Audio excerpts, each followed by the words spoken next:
Diddy's trying to get extradited out the country so the feds won't come and get him for Tupac. They talked to all the suspects, they know who did it, and all the fingers is pointing back at Diddy. They all say that Diddy was the one who sent $1 million to go take Tupac out. And then everything was, the paperwork, the way it was done, they found out that $1 million went to Von Zip, Diddy's right-hand man. He was the guy that was communicating between Keefe D and Diddy the whole entire time. This is the guy that Mike Tyson told security to not let in the MGM that night. And when he let that guy in, next thing you know, that dude's chains get snatched. And this is what made Tupac react. They were trying to get Tupac to actually come and involve himself in some sort of fight or something so that they could say they had a reason to take him out. But at the end of the day, Sugeknight knows exactly everything that happened. They was riding inside his BMW when it all went down.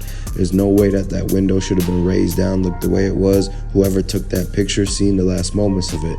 Whoever sent them two girls in that convertible to go pull up and yell at Tupac, get his attention, that was a distraction, whether it was on purpose or not. You can't even be looking at people like that. Nowadays, the rappers have the most dangerous job, but if Tupac and them would have known that back then, he could have avoided this whole entire thing.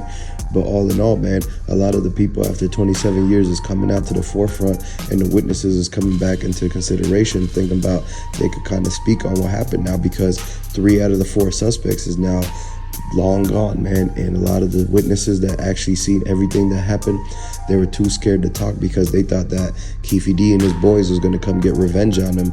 And just due to the fact that this was something that was between those two groups, they thought Keefe D and his group thought Tupac was actually hanging with Suge Knight and them in a different type of way, to where he joined their group, he joined their clique, knowing that these two groups is actually enemies in the whole entire grand scheme of things. This is why I took an outsider like P. Diddy from New York to come into this, because he wanted the East Coast, West Coast thing to end with the East Coast winning. So he thought that if he could take Tupac and Biggie out, then the East Coast will win. He would be the one that wins.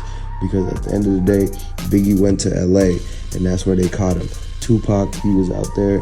He was from New York, and so they didn't like this. They were trying to say that Diddy, in order for Diddy to survive and have millions and billions of dollars, he said he didn't care if Tupac and Biggie had to go to do that, because he was worrying about himself. And this is why you got to realize you can't trust anybody, even people like Diddy. He'll give you opportunities, like he did to Biggie, he did to Mace and everything like that, but he still took their masters. He still took the ownership from them. And at the end of the day, he's the one that sent $1 million to set up Tupac. And we not cool with that, man, because a lot of people, they're rocking with Tupac. If you rocking with Tupac, put the 222s in the comment section, man. If you want to get justice for Tupac, subscribe to the channel, hit that like button, let me know where y'all from.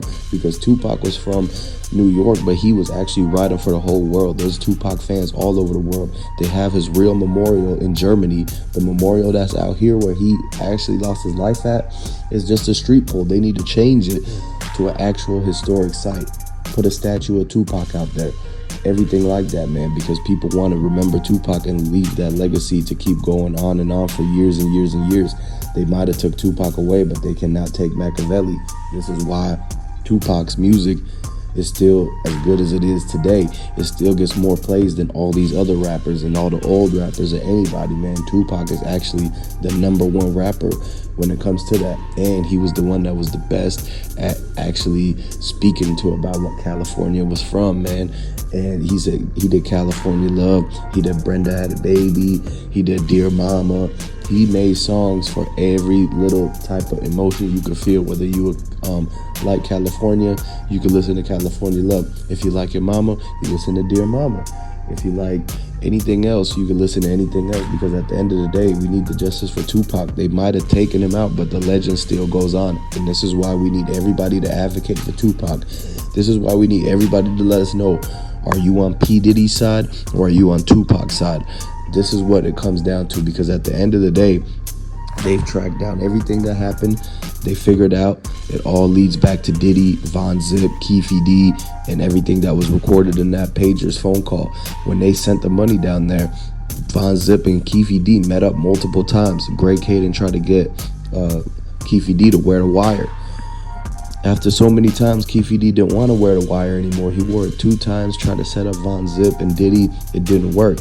So he had to do the agreement right after that. He agreed to wear the wire as part of his deal. This is the reason why a lot of people think that Keefe D was trying to set a lot of people up when he got out. And this is why Greg Caden had him go up to Philly, meet with Von Zip inside of his club and everything like that, because that's where he spent the $1 million at to build the club for $600,000.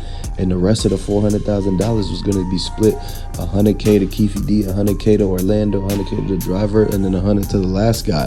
And so, but over time, when the other three dudes got eliminated out of the picture and got deleted, Keefe D went back to Von Zip and tried to get that rest of that money for himself. He tried to go to Diddy and get the $1 million himself and let him know that the other guy took off with it and that they're the ones that did Tupac. When Diddy asked, he called and he seen on the news and he turned his TV on and he seen that Tupac was hit up with Sugeknight driving in that BMW. He called Keefe D. He called Von Zip. He asked him, "Is this us?" Keefe D said, "Yeah." And so at the end of the day, you got to understand that these dudes was confirming the hit, and Diddy's bodyguard heard the whole entire thing. Mike Tyson and Diddy's bodyguard are going to be the ones that go up and testify and actually try to bring the justice for Tupac. Everybody else is in it for the ride. Greg Caden did all of his investigative work, and he's the one that got Keefe D to actually fess up and tell on himself. Nobody told Keefe D to write that book. Nobody told Keefe D to go on Vlad and tell it all. Nobody told Keefe D to go on Art of the Dialogue and spill the beans. He did it under his own volunteering will. He snitched on himself. This is something that goes against whatever he grew up representing. It goes completely against it, and now he's actually being kicked out of whatever he grew up into.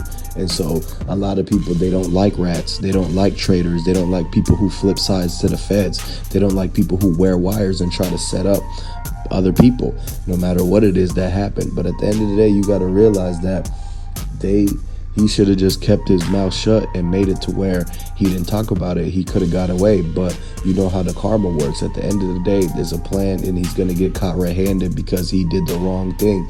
And the big man upstairs is looking down at everybody. Tupac is looking down at everybody, and he realizes that the karma is going to come quick. It don't matter if it took 27 years. They're getting the guy that actually might have planned the whole entire thing. And the guy that sent the money is still around. It's crazy that those are the two most important roles, and they're the ones who was around to actually stick around and get indicted for it, to get the RICO, to get the feds to come kick down the door and do the raid and house arrest P. Diddy. P. Diddy might be on house arrest right now. That's why we don't see him outside jogging no more. He don't go to the grocery store no more. You never see him. The paparazzi hasn't seen Diddy in at least a month since Keefe D got arrested, man. And when the feds raided Keefe D's garage, they found the ammunition back to Tupac. They found the exact things that he used, the shell casings and everything he was trying to hide after all these years. After Orlando brought him to his house when he cleaned up the scene and they came back. But he shouldn't have kept it. He should have threw that in the garbage a long time ago. The fact that he kept it with him made it so that the people who came and raided Keefe D's house for Tupac RICO, they actually found everything. And this is why people got to realize the karma is a real thing, man. He tried to hide it. He tried to get away with it, and it didn't work. He thought he actually was scot-free until he started writing books. He started going on interviews and got way too cocky. He got way too ahead of himself, and to the point where he was giving up free information that actually were tips. Like, he never gave this type of information away to the investigators. He never said these type of information in his proffer agreement and everything. When he said he's the one that passed the strap back to Orlando and everything like that, and then the witness statement saying that they seen that hand go out that window and everything, could that have been Keefe D's hand, or was that somebody else's hand? Is P. Diddy gonna go down with the RICO with Bad Boys?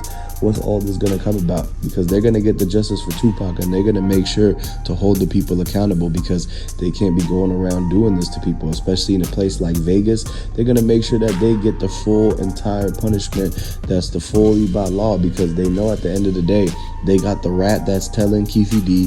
They're gonna use him to go and make statements against P. Diddy. All of these dudes, whatever they swore to, they actually backtracking now. That loyalty, that street, whatever that they like to talk about all the time, man, it goes out the window when the feds is at your doorstep.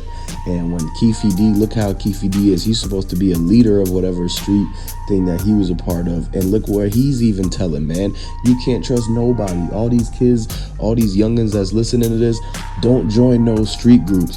Don't do none of that. They're gonna tell on you, even though they swear that they're gonna be loyal and never snitch. They still gonna tell on you to get themselves out of a jam. They'll blame you for everything like that. They do all these things and still try to act like they doing something when everybody knows at the end of the day that whatever they started and everything, they not always gonna keep their word to it. And this is another reason why nobody could be trusted, man.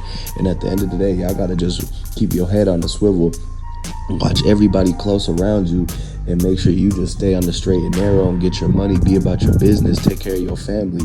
You know what I'm saying? Don't be doing nothing to be cool. Don't be doing nothing to act tough and then get into all these altercations and being in street groups. You're going to end up going to jail or 6 feet under. And that's a message, man. So y'all got to, at the end of the day, subscribe to the channel for the Tupac updates.